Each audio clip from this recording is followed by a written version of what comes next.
There have recently been some astonishing academically contradictory discoveries unearthed throughout Europe.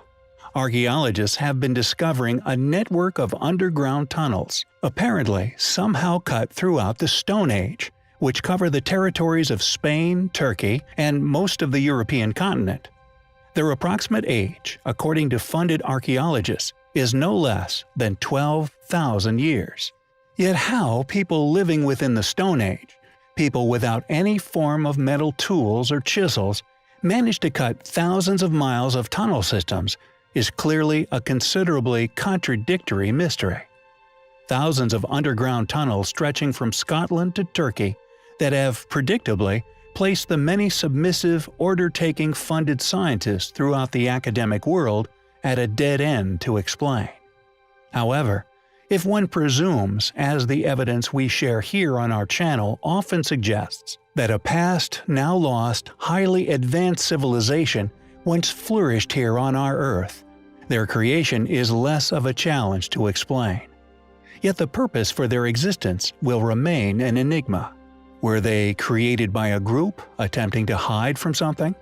Or possibly, they were ancient smuggling tunnels, left by members of this lost civilization, once used to smuggle items from ancient settlement to settlement, found throughout Europe. German archaeologist Dr. Heinrich Kusch, in his book Secrets of the Underground Doors to the Ancient World, states that the tunnels were dug beneath hundreds of Neolithic settlements all across Europe, and the fact that so many tunnels have survived indicates that the original network was much larger than that which still survives. Quote, "In Bavaria alone, we discovered 700 meters of these underground tunnels. In the Austrian Styria, we found 350, and throughout Europe there were thousands of such tunnels, from the north of Scotland stretching to the Mediterranean itself." End quote. The fact that these tunnels have been identified as having been cut at least 12,000 years ago should indicate to all those still with the capacity of critical thought that they are undoubtedly far older than this, as to state that they were somehow cut by people with literally no tools to their disposal, to us seems laughable. The tunnels are all relatively narrow, being about 70 centimeters in width, just enough for an adult man to travel through. In some places, there are small rooms, storage chambers and seats, clearly indicating that these cave systems were used by a number of people at a time.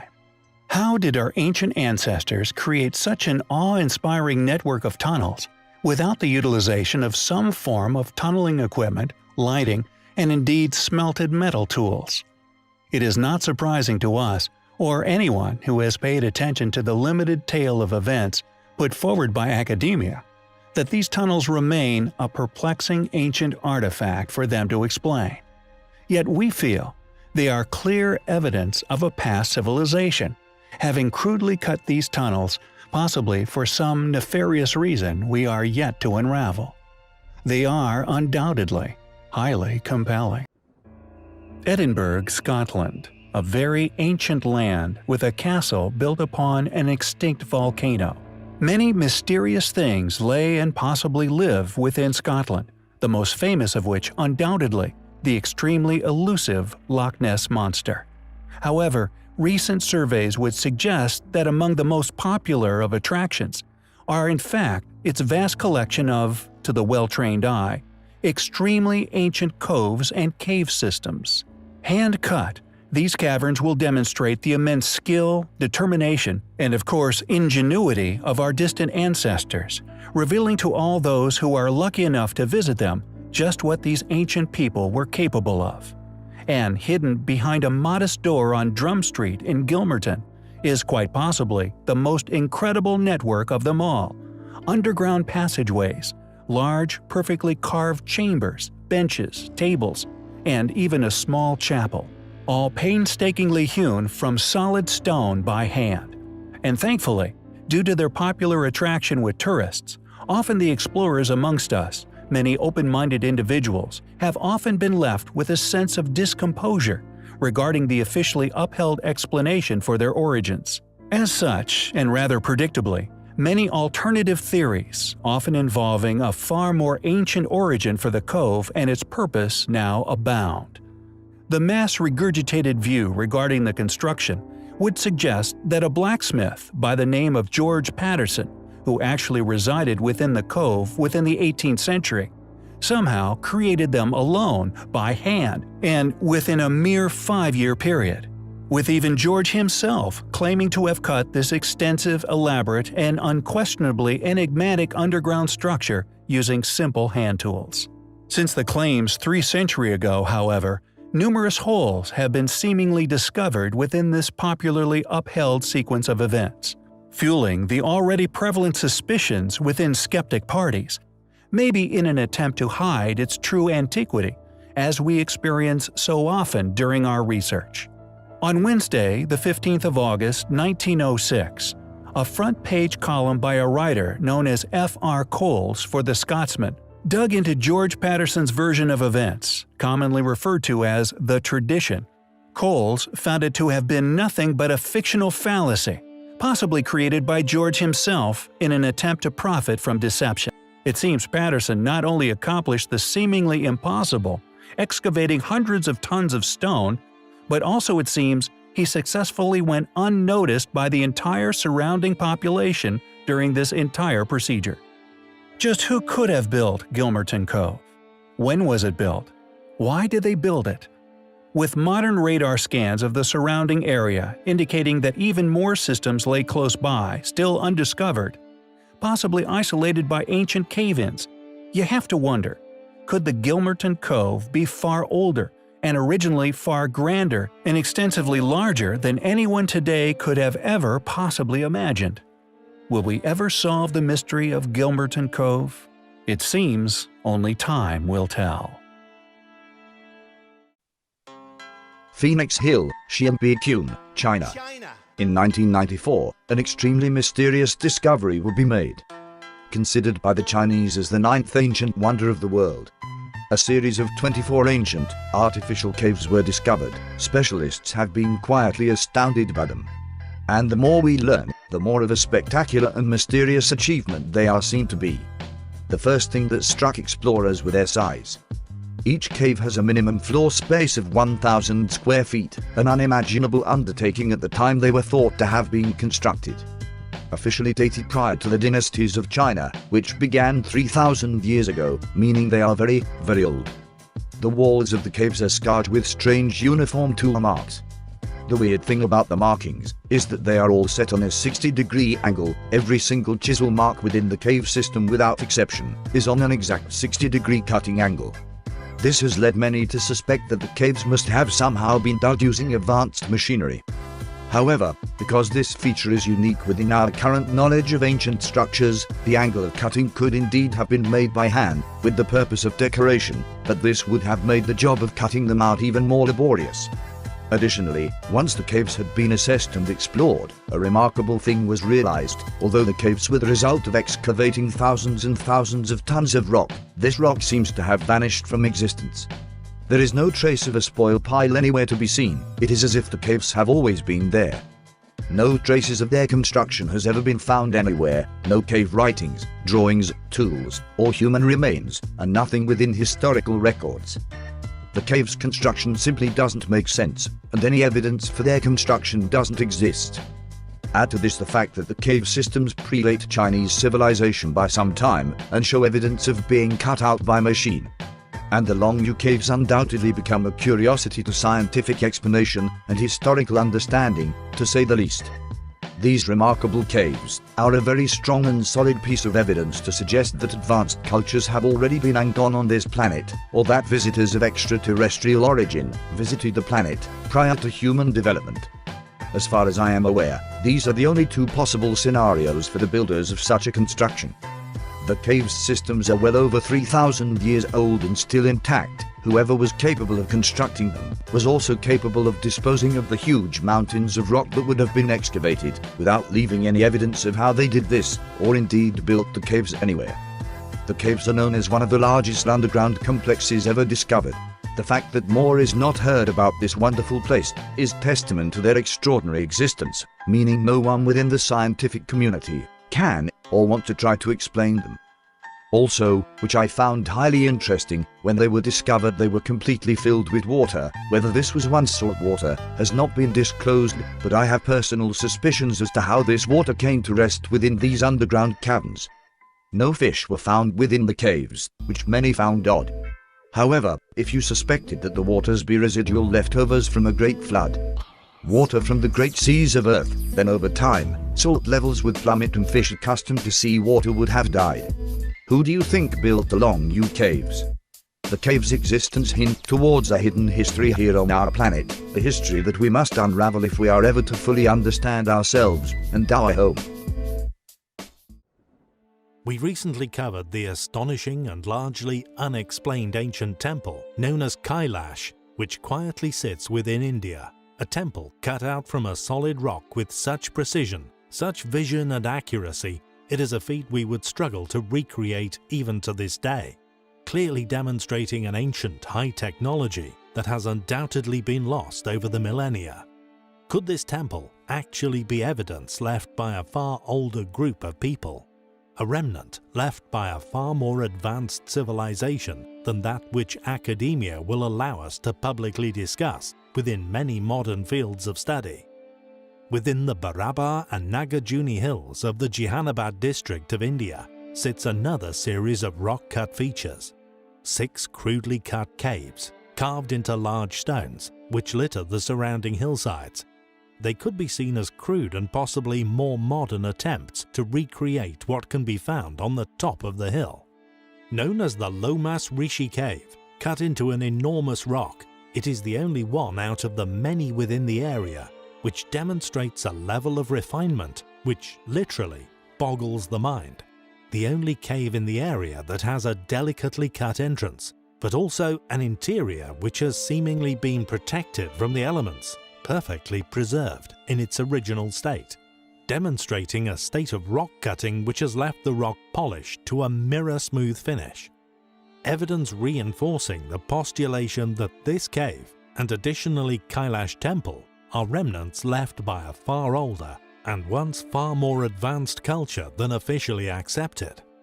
The hut-style facade at the entrance to the cave is officially accepted as the earliest example of the ogee-shaped Chaitya arch or Chandrashala that was to be an important feature of Indian rock-cut architecture and sculptural decoration for centuries during its post-cataclysmic development. The example here is largely accepted as the specific influence for later examples, of which there are many at later Buddhist sites, such as Ajanta Caves and Kala Caves in Maharashtra. How, or indeed who, cut the Lomas Rishi Cave? How did they achieve such an amazing finish to the stonework? Were these same people responsible for the construction of the Kailash Temple? Also another structure exquisitely cut out of a giant solid stone. Although modern academically accepted views state that they were created during the reign of the Mauryan Emperor Ashoka, a Buddhist ruler from the 3rd century BC, who ruled over almost the entire country of India, caves known as Satgava were carved into the hills for the use of the monks, Lomas Rishi Cave being said to have been one of them. Yet due to its exquisite quality, it's hard to see just how they can claim this.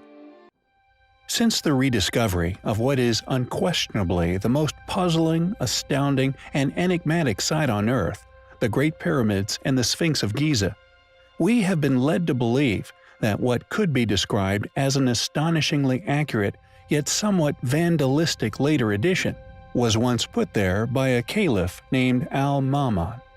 Now popularly known by its coined title, Al-Ma'mun's Forced Entrance. This title, although argued as his work, has a pretty compelling tale attached to its possible original purpose. When one actually looks into what an incredible achievement this tunnel once was, it becomes apparent that it was cleverly bored by an ancient people, far more advanced than a 9th century caliph. Additionally, possible hypotheses have been put forth as to its origins by individuals who may have known of entrances into the pyramid. We in the modern world have either lost knowledge of or have been prevented from knowing about their existence. Hinged doorways made of stone, perfectly counterbalanced to allow an average-sized man to open and close them. Doorways along the structure's north face that, when closed, become seemingly indistinguishable from its surroundings. Are there still secret entrances along the pyramid's northern side? Quote, "The Great Pyramid, a little way up on one side, has a stone that may be taken out, which being raised up, there is a sloping passage to the foundations." End quote. Written by Strabo in Pyramids and Temples of Giza, Flinders Petrie. Yet regardless of these additional, highly compelling investigative leads put forward in addition to an explanation for the tunnel's existence, its remarkable accuracy remains a tough thing for supporters of academia's tale of events to explain. As author Ralph Ellis puts it, quote, "The main problem with the classical explanation was that Mamun's tunnel is rather too accurate for comfort. It tracks into the pyramid in a direct line for the all-important junction between the descending and ascending passageways. It is often cited that Mamun had to turn the tunnel sharp left to discover the original passageways, a fact that Ralph had in the back of his mind when they first visited the Great Pyramid. But he ambled down the forced tunnel, rather mystified, because the left turn cited in the literature could not be found. Having backtracked the tunnel and to try again, that left turn seemed to be no more than a slight widening of the tunnel. In fact, the digging was almost right on target." End quote. For how does one know where one is when deep within the passages of such an incredibly huge ancient structure? Secondly, if instead argued as having been started from without, the same problem has to be solved. For how did one know how to create the initial angle? Although it is now the most used entrance, and although it has been drawn upon countless plans, to draw an existing tunnel's precise line of descent is far more easier than to have created said precise angle in the first place. And within the Great Pyramid is the remaining half of what has often been used to create a compelling, possible explanation for this tunnel's original purpose. Known as the sarcophagus of Khufu, an anomalous object found within the pyramid, an artifact we have covered in the past. No one can explain how this giant stone object came to be within the pyramid. It would not have fit through the existing entrance tunnels. However, at some time in the pyramid's life, someone smashed into this stone box, took its past contents and the sarcophagus lid, an object that would also have not fit round the turns of the existing tunnel system, yet would have fit through the forced tunnel, and due to the vandalistic nature of the tunnel itself, could be argued that this damage to the sarcophagi was inflicted by the same group of individuals who built the tunnel, one used to extract the so-called sarcophagus's lid. Is this the real past purpose of the tunnel? And if created by a caliph in the 9th century, how did he tunnel so accurately on target? And additionally, where is this lid now? Was this tunnel, like the many different layers of casing stones indicate, built by a later yet also lost civilization, one who flourished far before even the ancient Egyptians? We find the evidence to suggest such highly compelling.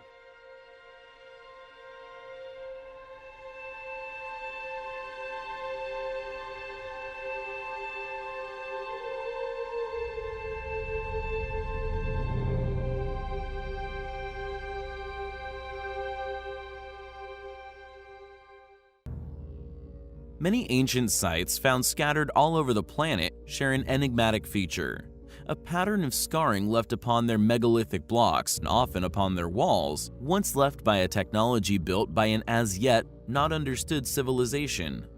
We've previously covered the perplexing technique often used by ancient wall builds, found all around the world in the form of mysterious metal clamps.